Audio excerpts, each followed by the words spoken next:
Hey guys, what's up? Dingo Crikey here with another commentary video. This one's topic, 5 reasons why Transformers fans hate the live-action Transformers films.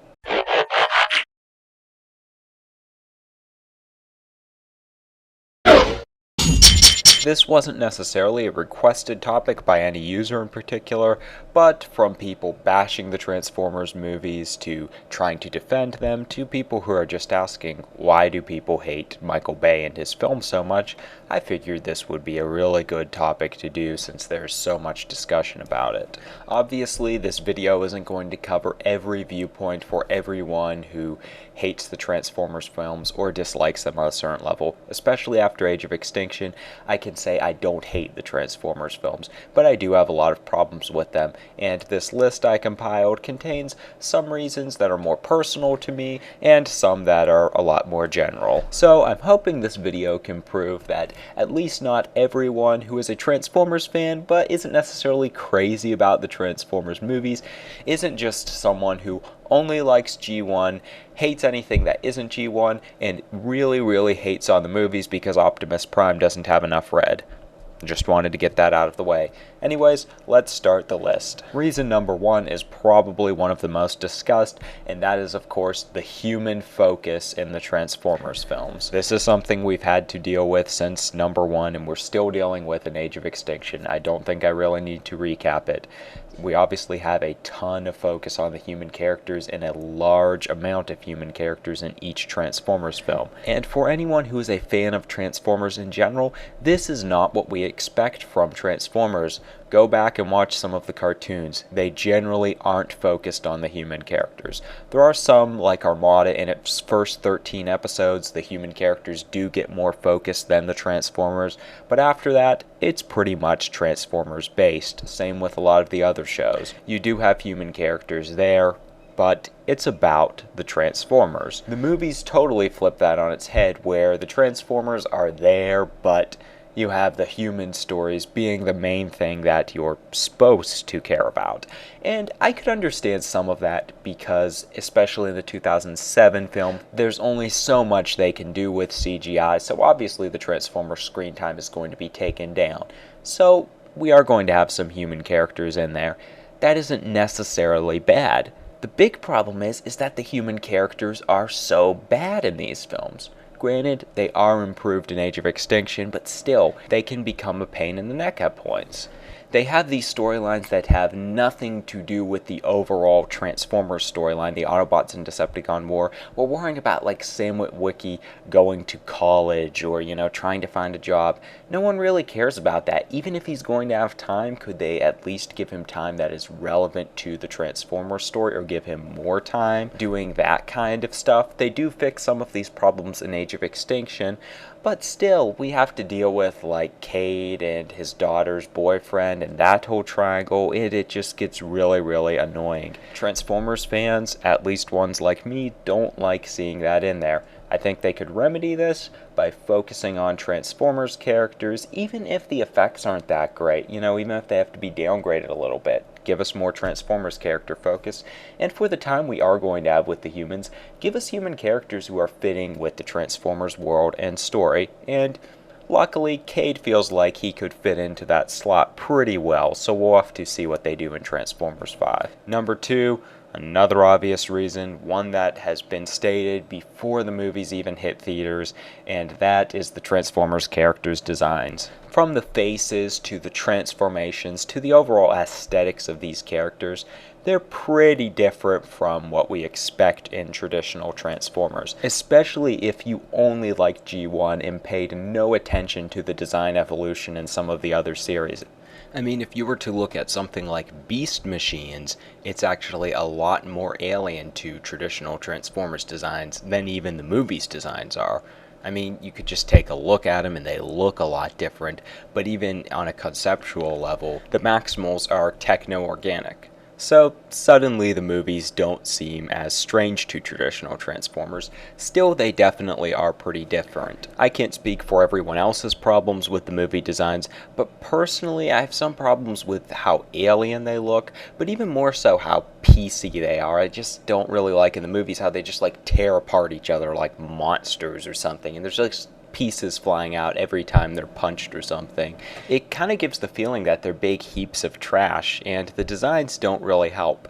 Now, there are some movie designs I think are really good. I think that was kind of the worst in movie 1, and then they fixed it throughout the other films. Personally, I think there's some movie designs that look great, such as Stinger and Sideswipe. While I don't like the overly humanoid designs to a lot of the Age of Extinction characters, I do like how they're filling in their bodies a little bit more and making them look less like just amorphous pieces of metal. But outside of making the characters look exactly like their cartoon counterparts, some people probably are still going to hate the movie for the way it treats the Transformers design, so that's definitely one of the reasons why people don't like these films. Reason number 3, the insane amount of inappropriate or useless content throughout the films. Whether it's the camera objectifying women, racist remarks, or dogs humping each other, or just silly little things like characters screaming at the top of their lungs every 5 seconds. These movies are landfill-sized clusters of just garbage and useless and inappropriate content. I think even some people who kind of enjoy a lot of the repulsive attributes about these movies would agree that it doesn't really fit into Transformers, yet it's been crammed into every movie. Now, Transformers Age of Extinction really did tone it down. It isn't perfect, but we gotta give it credit where credit is due. It wasn't as offensive, but it still had a lot of stupid stuff in the movie, and for me, it makes me kind of embarrassed to say I'm a Transformers fan, because you know the majority of these people just get the image of these films in their mind, so it's like I always have to specify, fan of the toys and the cartoons. So I think a lot of people feel that it not only hinders the enjoyability and quality of the films, but also degrades the value of Transformers as a whole. And kind of like the Human Focus, this is one of those big ones that everyone talks about, Transformers fan or non-Transformer fan, so I think it's pretty accepted as one of the negative marks against these movies. And that brings me to reason number 4, and that is that the people making the film just don't take it nearly as seriously as the Transformers fans do.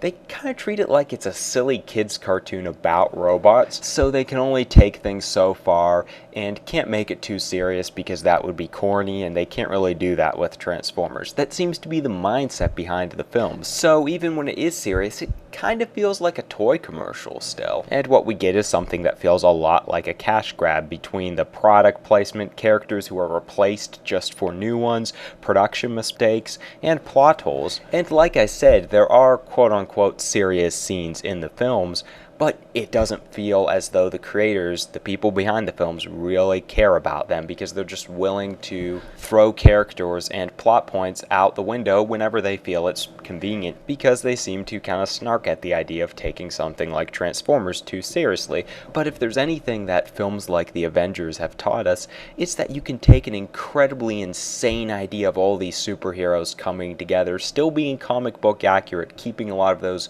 original elements in there, and make it a really good movie where you care about the characters a lot and something that can be taken seriously. Just step it up with Transformers. Give us something that reflects a lot of the lore and character developments and backstories of the Transformers universe, rather than just a cash cow. It's been stated several times in the past few months that they are planning to look to Transformers lore and a lot of its history for the content of these new movies, but I guess we'll just have to see if we really are going to get that this time. And that brings me to reason number 5 why people hate these movies or just have negative thoughts towards them, and that has to do with the treatment of the Transformers characters. Not only that they don't have the most screen time, but whether Autobot or Decepticon, they are treated more like the monsters of the movie as opposed to the actual characters getting development. I had had this idea in my head for a long time, but I couldn't put it into words, and thanks to some comment I was reading, I finally realized that the Transformers are treated like monsters in a monsters movie. The Decepticons are sort of like these mangy monsters who just run around brainlessly blowing stuff up, grunting, growling, and even roaring in some cases. And even the Autobots are like unruly and just waiting to destroy Decepticons as if their whole existence relies around it. Well, what about the end of the war? What about in downtime? What are these guys going to do? What are their lives like?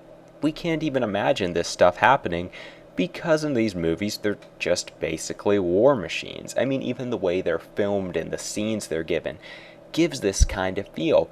It's like they don't even really attempt to make us connect and empathize with the Transformers character. In contrast, this is where series like Beast Wars really shined. It basically took into account the differences that Transformers have, because they're robots who don't eat food and go to the bathroom, do all those things, but the series convinced you that the Transformers were almost like people. They had downtime, love-hate relationships, ways of entertaining themselves that didn't involve blowing things up, fears, higher levels of intelligence. They just added so much to these characters to make them feel fleshed out and human.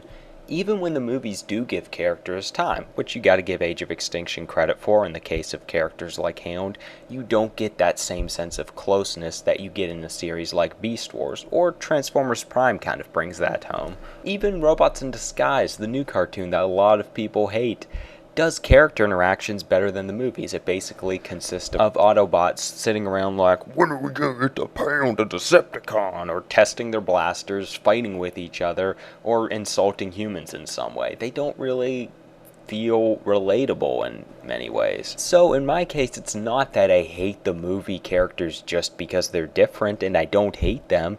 It's just I don't like them as much because they're not as good of characters, and the way they're treated is like giant robots as opposed to people. I mean, if these guys built a civilization, do you really think they were all just yahoos running around blowing things up? I like the idea that Transformers can devise a complex political system. You don't really see that as being a possibility in the movies. If anything, they would just have one powerful leader who chooses who dies and who lives. And I don't think this is just a problem with the movies. True, it's most prevalent in them, but if you're going to go back and watch some of the other Transformers cartoons, you can even get this vibe at some points. So it's a problem that's been with Transformers through a lot of the series. There have been efforts to really humanize Transformers characters more throughout Transformers history, especially in recent years, but the movies really haven't felt it. And I'll leave it at that, for 5 reasons that Transformers fans don't really like the movies, or in some cases really hate them. You guys can leave your thoughts in the comment section below. Are you a fan of the movie, or do you not really like the movies? And if you don't, do you agree with the reasons listed here, or do you have other reasons? Or if you like the movies, maybe you would argue some of these. Maybe you really do relate with the Transformers in these movies. Leave your thoughts in the comment section below, along with any topic suggestions you might have on the Transformers films. Transformers 5, Robots in Disguise, you guys know the mantra. There's a lot of Transformers 5 news floating around right now, so it's a great time for discussion about it. That's all for now. Thanks for watching, stay tuned, and have a good one, guys.